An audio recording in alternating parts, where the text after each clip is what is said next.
চল করেন, রাস্তায় কি প্রতিদিন গাড়ির অ্যাক্সিডেন্ট হয় নাকি হয় না? হয় না? এই জন্য রাস্তায় চলাচল বন্ধ করছেন কয়জনে? কোন রাস্তায় অ্যাক্সিডেন্ট হয় তো ঘরে বসে থাকবো, আমি আর কোনোদিন রাস্তায় যাবো না, এমন করছেন নাকি?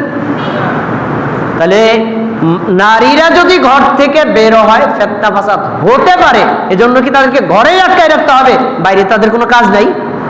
দুনিয়ার সব কাজ করতে পারে, স্কুলে যায়, কলেজে যায়, মাদ্রাসায় যায়, তারপরে বাজারে যায়, মার্কেটে যায়, রাস্তায় যায়, কৃষি কাজে যায়, আর চাকরিতে অফিসে যায়। ওই সকল জায়গায় ফিতনার আশঙ্কা বেশি না মসজিদে বেশি? বলেন আমারে। ওই সকল জায়গায় ফিতনা হওয়াটা প্রমাণিত। আল্লাহর ঘরে গিয়ে ফিতনা করেছে এরকম কোন রেকর্ড এখনো পর্যন্ত নাই। এটা আল্লাহর দয়া। কারণ এরকম ফিতনা করলে নারীরা মসজিদ থেকে যদি বিচ্ছিন্ন হয়ে যেত বাংলাদেশের মতো সারা পৃথিবীতে, তাহলে নারীরা ধর্ম শিখতে পারতো না। ভাইরা আমার, এই জন্য মা বোনদেরকে মসজিদ মুখী করে রাখতে হবে। এবার আমি একটা কথা বলি, সেটা হলো মসজিদে নারীরা আসবে কোরআন দ্বারা প্রমাণিত, হাদিস দ্বারা প্রমাণিত এবং সাহাবীদের আমল দ্বারা প্রমাণিত, রাসূলের নির্দেশ দ্বারা প্রমাণিত আসবে। কিন্তু নারীরা কি যে কোনো ভাবেই আসবে না? কিছু নিয়ম কানুন আছে, বলেন। নিয়ম আছে না? কিছু শর্ত আছে না? অবশ্যই শর্তগুলো পূরণ করতে হবে। শর্ত পূরণ ছাড়া আসতে পারবে না। কি কি শর্ত আসেন? 1 নম্বর, যখন একজন মা একজন বোন আল্লাহর ঘর মসজিদে যাবে তখন ঘর থেকে বের হওয়ার সময় নিজের গায়ে কোনো সুগন্ধি ব্যবহার করতে পারবে না, নিষেধ। রাসূল সাল্লাল্লাহু নিষেধ করছেন। হাদিস কি দেখেন, রাসূল সাল্লাল্লাহু আলাইহি ওয়াসাল্লাম বলেছেন, ইদা শাহিদাত ইহদাকুন্নাল মসজিদা ফালা তামাসসু তিবান তিলকাল লাইলা। আমার মা বোনেরা, তোমরা যারা আল্লাহর ঘর মসজিদে সালাত আদায় করতে যাও, মসজিদে যদি যেতে চাও তাহলে নিজের গায়ে শরীরে কোনো সুগন্ধি ব্যবহার করবা না। কেন? রাস্তায় যদি নারীরা সুগন্ধি পরে চলে, ওই সুগন্ধিরা পুরুষের নাকে যায়, আকর্ষণ কমবে না বাড়বে? এটাও হারাম। নারীর শরীরের গন্ধ পর্দা আছে, এটাও হারাম। আচ্ছা, আপনাদের এখন একটা প্রশ্ন করি। হাদিসে পাওয়া গেল রাসূলুল্লাহ বললেন, মসজিদে নামাজ পড়তে যাইতে চাইলে ঘর থেকে বের হওয়ার সময় তুমি কোনো গায়ে সুগন্ধি দেবা না। আচ্ছা, মসজিদে যাওয়ার সময় সুগন্ধি দেওয়া হারাম, স্কুলে যাওয়ার সময়, কলেজে যাওয়ার সময়, বিশ্ববিদ্যালয়ে যাওয়ার সময়, মাদ্রাসায় যাওয়ার সময়, বাজারে যাওয়ার সময়, মার্কেটে যাওয়ার সময়, ও এই সময় হুজুরের ফতোয়া নাই। ওই সময় হুজুরের ফতোয়া নাই, ফতোয়া শুধু মসজিদের জন্য। এই বিধান তো এনি টাইম, যে কোনো সময় নারী ঘর থেকে বের হলে তার গায়ে কোনো সুগন্ধি ব্যবহার করতে পারবে না, হারাম। তো এখন যেই শর্তটা আমি বলছি মসজিদের জন্য, ওই শর্ত তো আমভাবে সব ক্ষেত্রেই। আচ্ছা, এবার 2 নম্বর, নারীরা মসজিদে যাবে এমন মসজিদ যেই মসজিদে ঢোকার দরজা নারীদের জন্য আলাদা, পুরুষদের জন্য আলাদা, এক হতে পারবে না। কেন? নারী পুরুষ যদি একই দরজা দিয়ে ঢোকে আর বাইরে হয়, গায়ের সাথে গা লাগতে পারে না কি পারে না? হারাম, পর্দার লঙ্ঘন। এবার হাদিস নেন, রাসূল সাল্লাল্লাহু আলাইহি ওয়াসাল্লামের একজন সাহাবী, তার নাম আব্দুল্লাহ ইবনে ওমর, তিনি বলছেন, রাসূল সাল্লাল্লাহু আলাইহি ওয়াসাল্লাম একদিন বললেন, লাউ তারাকনা হাযাল বাবা লিন-নিসা। আমার সাহাবীরা, মসজিদে নববীতে ঢোকার জন্য অনেকগুলো দরজা আছে, এই দরজাটা যদি তোমরা পুরুষরা নারীদের জন্য ছেড়ে দিতা, পুরুষরা যদি এই দরজা দিয়ে না ঢোকতা, না বের হইতা, তাহলে ভালো হইতো। দেখেন রাসূলের সাহাবীদের হাদিস মানার আনুগত্য কত বেশি। এই আব্দুল্লাহ ইবনে ওমর বলেন, যেই দিন আমি আল্লাহর নবীর মুখে শুনেছি এই দরজাটা নারীদের জন্য ছেড়ে দাও, ওই দিন থেকে নবীর মৃত্যুর পরে আমি জীবিত থাকা অবস্থায় ওই দরজা দিয়া ঢুকিও নাই, বাইরে হই নাই। বলেন সুবহানাল্লাহ। আচ্ছা, তাহলে কি পাওয়া গেল? রাসূলের জামানায় নারীদের জন্য আলাদা দরজা ছিল।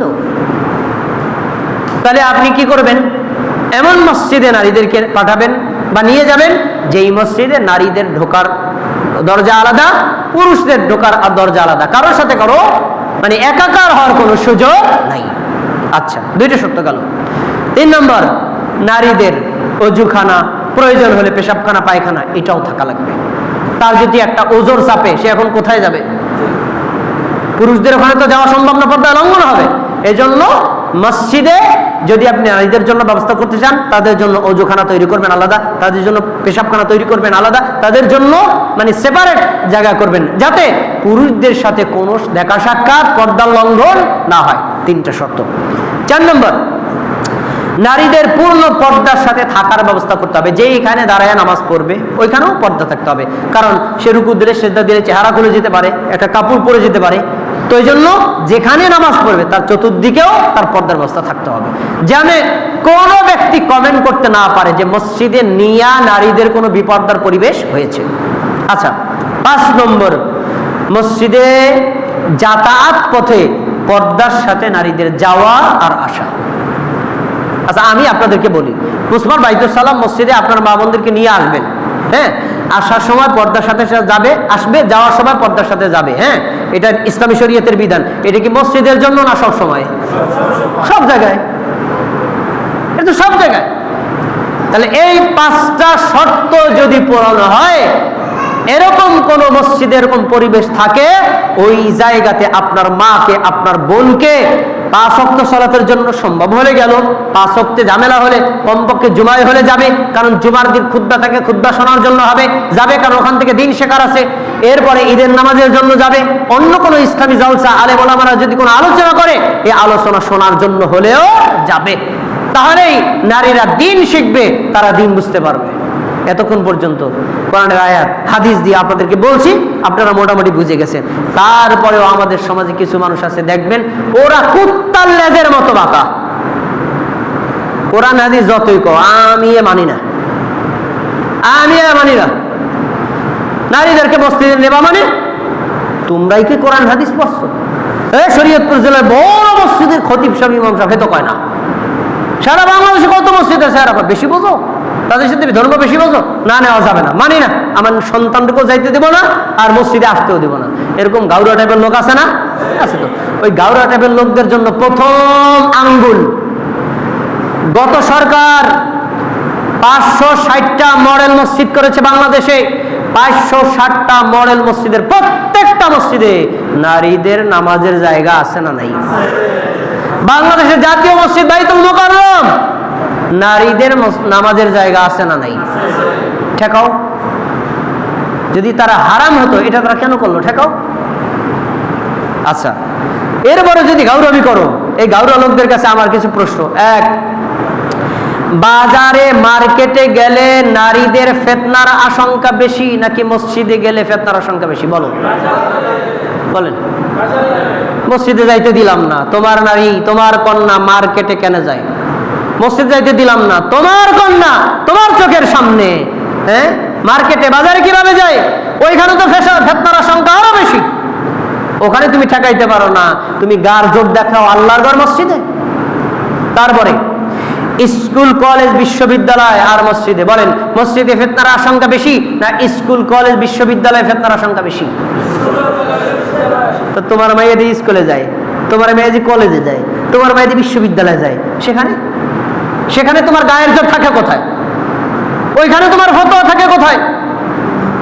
ওখানে যদি যেতে পারে, তাহলে আল্লাহর ঘর মসজিদে সালাত আদায় করতে আসতে পারবে না কেন? এরপরে ওয়াজ মাহফিলে নারীরা আমাদের সমাজে যায় নাকি যায় না? পোস্টারেই লেখা থাকে বিশেষ দ্রষ্টব্য, পর্দার সাথে নারীদের ওয়াজ শোনার সুব্যবস্থা আছে। ওয়াজ শোনা কি ফরজ? নেই বলেন না, ওয়াজ শোনা ফরজ, নামাজ পড়া কি? তাহলে ফরজ নামাজ আদায় করতে মসজিদে আসতে পারবে না, তবে ওয়াজ শুনতে যায় কেন? তখন তোমার ফতোয়া থাকে কোথায়? বলো, ওই সময় তোমার ফতোয়া থাকে কোথায়? আচ্ছা, এরপরে মসজিদে ফিতনার আশঙ্কা বেশি নাকি পীরের দরবারে নারীরা গেলে ফিতনার আশঙ্কা বেশি? বলো। পীরের দরবারে যাইয়া জাকির ভাই আর জাকির বোন কি যে খাতির, কয় আমাদের মধ্যে কোনো পর্দা নাই, আমরা মনের পর্দা, বরের পর্দা, উপরের পর্দা লাগে না। এক সুর কি জানেন? মনের পর্দাই আসল পর্দা, উপরের পর্দা লাগে না। যারা আল্লাহর ঘর মসজিদে নারীদেরকে আসতে দেয় না, তার কন্যাকে নিয়ে এসে কিভাবে নিজের পীরের দরবারে যায়? ওইখানে হারাম থাকে না? হ্যাঁ, পীর সাহেবের দরবারে গিয়ে পীর সাহেবের পা উঠাবে কিভাবে বলো দি? পীর সাহেবের বাড়ির ঘরের পিরানাটা কিভাবে বলো? এটা কিভাবে করে? আচ্ছা, এরপরে মসজিদে আসলে ফিতনার সংখ্যা বেশি নাকি রাস্তাঘাটে নারীরা গেলে ফিতনার সংখ্যা বেশি? বলেন। তা রাস্তায় নারীরা যায় না, রাস্তাঘাটে নারীরা বের হয় না, অফিস আদালতে যায় না, চাকরি করতে যায় না, ওইখানে তো ফিতনার সংখ্যা বেশি, কোনো প্রমাণিত সত্য। আর আল্লাহর ঘর মসজিদে কোনো ফিতনার সংখ্যা নাই, ফতোয়া তোমার এই জায়গায় গায়ে জমছে। এই হলো আমাদের দেশের মূর্খ মৌলবী আর গাউরা লোকদের অবস্থা। ভাইয়েরা আমার, সর্বশেষ একটা চোখে আঙ্গুল দিয়ে দেখাই, আমাদের দেশের হানাফি মসজিদগুলোতে নারীদের জায়গা নাই নামাজের জন্য। ঠিক কেন? মসজিদে নারীদের জন্য পরিবেশ নাই, কারণ ফিতনার আশঙ্কা আছে, মেনে নিলাম। সকালবেলা মক্তব আছে না নাই? মক্তব শুধু ছেলেরাই যায়, কথা বলে না কেউ, মেয়েরা যায় না। এখন এখন হারাম হইল না, কথা বলেন, এখন কি হারাম হইল না? কা মক্তব পড়া কি ফরজ নেই? মক্তব পড়া তো ফরজ না, নামাজ পড়া ফরজ। তো নামাজের জন্য তুমি হারাম ফতোয়া দিছো, ওই মেয়েটা মক্তবে আসে কিভাবে বলো তুমি?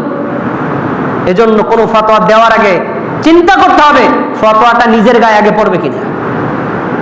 ভাইয়েরা আমার, আচ্ছা, নারীদেরকে মসজিদে আসতে দিলাম না, ভালো কথা। এই নারীরা রাজনীতি করে, মিছিল করে, মিটিং করে, মানববন্ধন করে, করে নাকি করে না? করে তো করে।